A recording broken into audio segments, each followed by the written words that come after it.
MK Beats, nigga. Got la swag. Got la money, man. Hey, Bob Jesse. M'tou souri mwen, m'fey pap souri men. Bayi pap jet ni jem ek Jackie m'fey kouri men. M'pa souri men, e m'pap jem souri men. Si mi se pase pi ap ke mwen li met kol fouri men. Yo di m'ge yon vibe yon, yon dal jwe de mou pote. Si ave mwa fe vietri, ebe m'a foutou fò pote. Pa cherche un, pa cherche deux, wap jwe MC sa tout complet. Ekip bola kay te man ple, même légendaire, tout moun e banker. Kala swag, aka Bob Jesse. Ou gen lè faché, mais pito al bat Jesse. Konel pa konen jan, kala swag ka bel e blase. Li chaque fois plage le rap, on t'a dit li te Klazami, men pa pal bi pou klazami. Eve koto talve ou met kon pa pal modo plazami.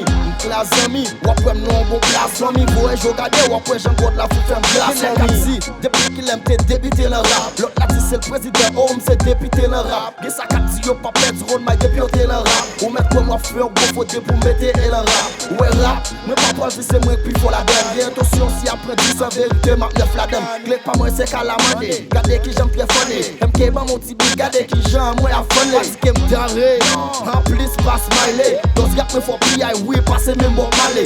Papa geke mwen, wap toujours embarqué mwen. Lyrics mwen tellement naze, gade ki jan yon embarqué men. Hip apology, c'est un ville qu'on l'a dit. T'écrase le miette pour son kouna, c'est mon poil pour le G. Yo man, yo, c'est ça lié papa. Big legend. MK Beats, Masla, Big Deal. Got money, yo man. Chop la pour pose, baby.